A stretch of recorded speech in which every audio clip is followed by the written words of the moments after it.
వీక్షకులకు స్వాగతం. నమస్కారం. జగన్మోహన్ రెడ్డి 5 ఏళ్ల పాలనలో అమరావతి ఎలా బలైపోయిందో చూసాం.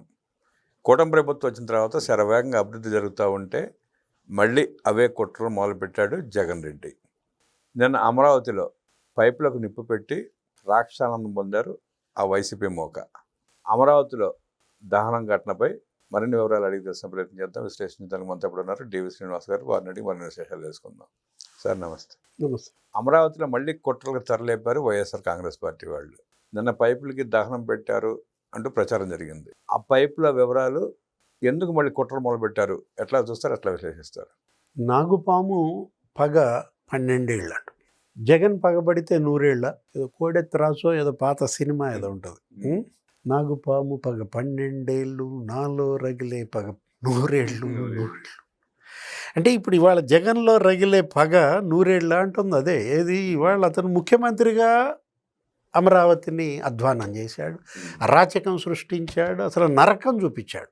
ఏది అప్పుడు మనం చూసాం 2014-19 ఈ రాష్ట్ర విభజన జరిగిన తర్వాత చంద్రబాబు 3.0 ఏంటి అమరావతిని రాజధానిగా ప్రకటించి అక్కడ శరవేగంగా పనులు, రోడ్లు వేశారు, ఇళ్ళు కట్టారు. అక్కడ ఐఏఎస్ల క్వార్టర్లు, ఐపీఎస్ల క్వార్టర్లు, మంత్రుల క్వార్టర్సు, పేదల ఇళ్ళు, టిడ్కో భవనాలు, ఆ సీడ్ యాక్సెస్ రోడ్డు.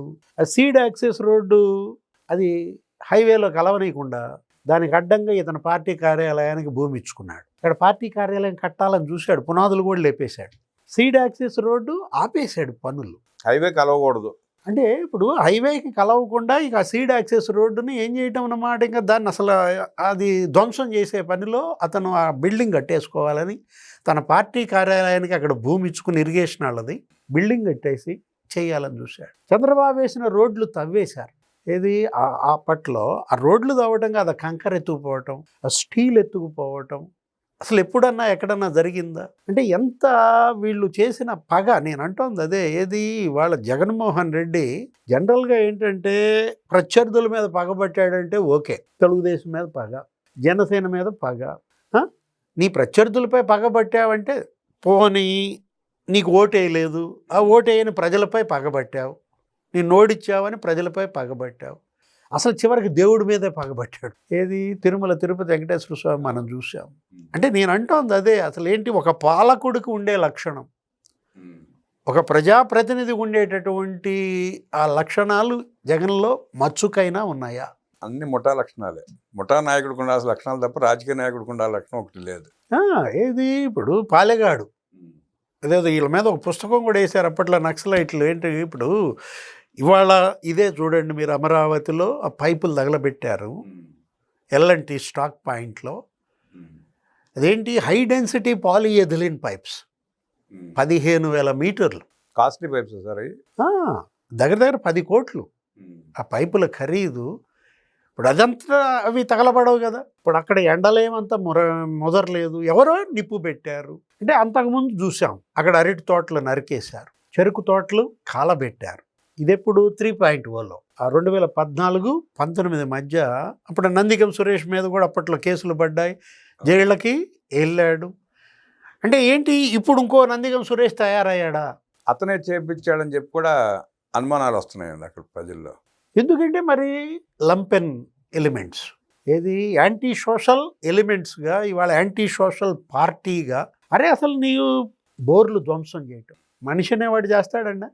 పొలంలో బోర్ వేయాలంటే ఎంత కష్టం, ఎంత నష్టం. ఆ రైతు ఏంటి అక్కడ నీళ్లు, ఇవాళ గంగమ్మ తల్లి అంటాం. అట్లాంటిది నువ్వు బోరు ధ్వంసం చేసి ఆ బోర్లో మట్టేసి రాళ్ళేసి తొక్కిచ్చేస్తావా? నేను అంటున్నా ఒక మనిషికి ఉండే లక్షణాలు అసలు వీళ్ళకు ఉన్నాయా అంటుంది. అది అందుకే వీళ్ళని ఆ పాములతో పోలుస్తారు. ఇప్పుడు ఇవాళ మనం అరే కేసులు వేపిస్తాడు. ఇప్పుడు నిన్న గురుమూర్తి అనేవాడు కేసు వేసాడంట. ఏది ఆ గూగుల్ డేటా సెంటర్ మీద హైకోర్టు తిట్టి వదిలిపెట్టింది. ఏంటి అసలు మీకేంటి సంబంధం? ఇప్పుడు ఇది ప్రభుత్వం వర్సెస్ పరిశ్రమలు అనుకుందాం. పరిశ్రమలు ఆ కంపెనీలు వేయాలి కేసు, ఒక్క కంపెనీ కేసు వేయాల. మాకు భూములు ఇవ్వట్లేదు ఈ ప్రభుత్వం అని కానీ, పక్కాడికి భూములకు చౌకగా ఇస్తోంది మాకు ఇవ్వటం లేదు ఆ రేటుకని కానీ, వాళ్ళది కదా సమస్య. ఆ కంపెనీలు 20 నెలల్లో ఒక్కటి కేసు వేయకపోతే నువ్వు రాజకీయ నాయకుడి అంటే నువ్వేసావా, నీతో ఎవరన్నా వేయించారా? ఈ ఆన్సర్ జగన్మోహన్ రెడ్డి ఏం చేయడం అనేది స్పష్టం. గురుమూర్తికి ఏం సంబంధం అండి? అతను ఏంటి, అతను గూగుల్ డేటా సెంటర్ ఎక్కడో విశాఖపట్నం, నువ్వేదైనా ఉంటే రాయలసీమ, తిరుపతి, అక్కడ కంపెనీల మీద కేసులు వేసావంటే అర్థం ఉంది. కానీ అంటే జగన్మోహన్ రెడ్డి అంటే ఇప్పుడు వీళ్ళు కాలబెట్టారా, కాలబెట్టించారా? ఇప్పుడు ఎల్ఎన్టీ పైపులు తగలబెట్టారా, తగలబెట్టించింది ఎవరు? సరే, పక్క పొలం నుంచి గడ్డి మోపులు పేర్చుకుంటా పైపుల దాకా తీసుకొచ్చి తగలబెట్టారన్నది అక్కడ వస్తున్న వార్తలు. గడ్డి మోపులు సరే, అగ్గిపుల్లు వేసింది ఎవరు? వైఎస్ఆర్ కాంగ్రెస్ పార్టీ వాళ్ళే. అది ఇవాళ ఎందుకంటే దీనిపైన పోలీస్ కేసు పెట్టాలి, లోతైన విచారణ జరిపించాలి. వాళ్ళ సిఐడి చేస్తుందా, విజిలెన్స్ వాళ్ళు చేస్తారా, లా అండ్ ఆర్డర్ వాళ్ళు చేస్తారా? ఎందుకంటే ఇవి మళ్ళీ పునరావృతం కాకూడదు. ఇప్పుడు శరవేగంగా ఇవాళ అమరావతి పనులు జరుగుతున్నాయి. ప్రధానమంత్రి వచ్చి అక్కడ శంకుస్థాపనలు చేశారు. ఒక 70,000 కోట్లతో అక్కడ పనులు జరుగుతున్నాయి. అటు secretariat, permanent buildings, high court, assembly. అరే సీడ్ యాక్సెస్ రోడ్ అసలు కంప్లీట్ అయిపోతుంది, భూసేకరణ చేశారు. అక్కడ హైవేకి రేపో మాపో కలపబోతున్నారు. రోడ్ కంప్లీట్ అయిపోతా ఉంది. జడ్జెస్ క్వార్టర్స్ కూడా కంప్లీట్ అయిపోవచ్చుని, ఐఏఎస్ ఐపీఎస్ క్వార్టర్స్ కూడా అయిపోవచ్చుని. ఇప్పుడు వాటిని తాత్కాలికంగా ఆపడం కోసమే ఈ పైపులు తగలబెట్టించారు, ఎమ్యూనిటీస్ కోసం వాడే పైపులు అయ్యి, అందుకే తగలబెట్టించారు అన్న ప్రచారం కూడా ఉంది. అంటే ఏంటి, అభివృద్ధి జరగకూడదు అంటే ఇవాళ అమరావతి నిన్ను గెలిపించారు కదా వాళ్ళు, గతంలో నీకు ఓట్లు వేశారు, మీ వాళ్ళనే గెలిపించారు. గుంటూరు జిల్లాలో తెలుగుదేశంకి ఎన్ని సీట్లు వచ్చినాయి అండి? 2. కృష్ణా జిల్లాలో 2 వచ్చినాయి. మొత్తం వైఎస్ఆర్ కాంగ్రెస్ పార్టీని గుంటూరు, కృష్ణా జిల్లా ప్రజలు నెత్తి మీద పెట్టుకుంటే నువ్వు ఆ జిల్లాలకు ఒరగబెట్టింది ఏంటి? నాశనం చేశాడు. అరే వాళ్ళు వందలాది మహిళలు, రైతులు, వాళ్ళు రోజు ఉద్యమం 1400 రోజులుగా నిరాహార దీక్షలు చేస్తే ఒక్క రోజు నువ్వు దీక్షకు వెళ్ళకపోగా పోటీ దీక్షలు పెట్టించాడు, డబ్బులు ఇచ్చి పోటీ పెట్టించాడు, కొట్టించాడు దీక్ష చేసేవాళ్ళని. అరే తొక్కిచ్చాడు, బాలింత కడుపులో బూటుకాళ్లతో తొక్కిచ్చాడు. వాళ్ళు పాపం మొక్కుల కోసం దుర్గమ్మకి వాళ్ళంతా ర్యాలీగా మహిళలంతా వెళ్తుంటే వాళ్ళ పొంగళ్ళు నాలుకేసి కొట్టాడు, పూజా ద్రవ్యాలు నాలుకేసి కొట్టాడు.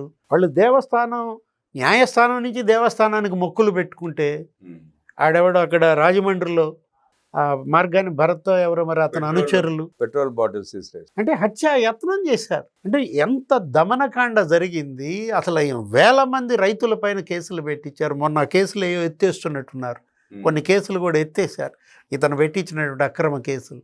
అంటే ఇప్పుడు అమరావతిపై పగ, ఆంధ్రప్రదేశ్పై ప్రతీకారమా? ఆంధ్రప్రదేశ్ మీద పగ అంటే ఏంటి, నువ్వు జగన్మోహన్ రెడ్డి ఏం కావాలనుకుంటున్నాడు, ఏం సాధించాలనుకుంటున్నాడు? అంటే ఆంధ్రప్రదేశ్ అభివృద్ధి జరిగితే తన ఆస్తుల విలువలు తగ్గిపోతాయి అన్న భయంతోనే ఆంధ్రప్రదేశ్ని అభివృద్ధి జరగకుండా చూస్తున్నాడు అన్న ప్రచారం కూడా ఉంది సార్. నీ ఆస్తులు ఇక్కడ కూడా ఉన్నాయి కదా, నీ ఆస్తులు లేని రాష్ట్రం ఎక్కడుంది, నీ ఆస్తులు లేని నగరం ఎక్కడుంది? ఆస్తులుగా పోల్చుకుంటే మిగతా రాష్ట్రాల ఆస్తులతో పోల్చుకుంటే ఆంధ్రప్రదేశ్ ఆస్తులు చాలా తక్కువ. జగన్మోహన్ రెడ్డి 1000 ఎకరాలు ఉన్నాయండి ఆంధ్రప్రదేశ్లో. జగన్మోహన్ రెడ్డికి ఒక్క పులివెందుల్లోనే ఎస్టేట్లు 1000 ఎకరాలు. సరస్వతి పవరు, లేకపోతే దాచేపల్లి, తాడేపల్లి. అసలు అతనికి మామూలుగా విశాఖపట్నంలో ఎంత ఆక్రమణలు చేశారు, ఎన్ని కబ్జాలు చేశారు, ఇతని బినామీలే కదా. అంటే ఏంటంటే నాకు ఓటేయలేదు, నన్ను ఓడించారు, ఇవాళ నన్ను ఇంట్లో నుంచి బయటికి రానియకుండా చేశారు. ఎవరు చేశారు? స్వయంకృత అపరాధం. పాపం వాళ్ళు నమ్మారు, నీకు అవకాశం ఇచ్చారు, నువ్వు కాళ్ళు పట్టుకున్నావు, గడ్డాలు పట్టుకున్నావు, తలలు నిమిరావు, ముద్దులు పెట్టావు, నమ్మారు. నమ్మి ఒక్క ఛాన్స్ అని నువ్వు ఒక బిచ్చగాళ్ళలాగా అడుక్కుంటే నీకు అవకాశం ఇస్తే నువ్వు చేసింది ఏంటి? వాళ్ళని హింసించావు, నరకం చూపించావు. అరే ఎన్ని కేసులు, ఎంత దమనకాండ. అటు ఎస్సీలు, ఎస్టీలు, ముస్లింలు, హిందువులు, ఏ కులాన్ని వదిలేశాడండి? చివరికి సొంత సామాజిక వర్గాన్ని కూడా వేధించాడు. ఎవరిని వదిలిపెట్టదండి. అరే వేమిరెడ్డి ప్రభాకర్ రెడ్డి, ఆనం రామనారాయణ రెడ్డి, కోటంరెడ్డి చంద్రశేఖర్ రెడ్డి, మేకపాటి చంద్రశేఖర్ రెడ్డి, కోటంరెడ్డి శ్రీధర్ రెడ్డి, మాగుంట శ్రీనివాసులు రెడ్డి, అందరూ అతని బాధితులే కదా. అంటే జగన్ బాధితులు కానీ, వర్గం కానీ, కులం కానీ, కుటుంబం కానీ లేవు. జేసీ ప్రభాకర్ రెడ్డి గారిని అయితే దారుణంగా అందరూ తిరగబడి నేను నేలకేసి కొడితే ఇప్పుడు ఈ విధంగా కుట్రలు, కుతంత్రాలు. ఇప్పుడు కత్తి పట్టుకున్నాడు, కత్తితోనే పోతాడండి. బాంబులు తయారు చేసేవాడు బాంబులతోనే పోతాడు. ఈ కుట్రలు చేసేవాడు కుట్రతోనే పోతాడు, కుట్రలకే బలవుతాడు అనమాట. అది తప్పదు. ఇది ప్రకృతి ఇవాళ అన్నిటికన్నా శక్తివంతమైంది. అదే దేవుడు అంటాం. కొంతమంది నాస్తికులు దాన్నే సూపర్ న్యాచురల్ పవర్ అంటారు. ఇవాళ ప్రకృతి క్షమించదు. ఏది అదే ప్రకృతి, అవే పంచభూతాలు తిరగబడ్డాయి. నీ పైన. నీ దాంట్లో ఆ 151 5 ఎత్తుకుపోయినాయి, 11 మిగిలినాయి. ఇప్పుడు ఆ ఒకటి కూడా మిగలదు. సో శివకుమార్ స్థాపించుకున్న వైఎస్ఆర్ కాంగ్రెస్ పార్టీ 16 సంవత్సరాలు పూర్తి చేసుకున్న సందర్భంగా వైఎస్ జగన్మోహన్ రెడ్డి సంబరాలు చేసుకుంటున్నాడు. దాన్ని ఎట్లా చూస్తారు సార్?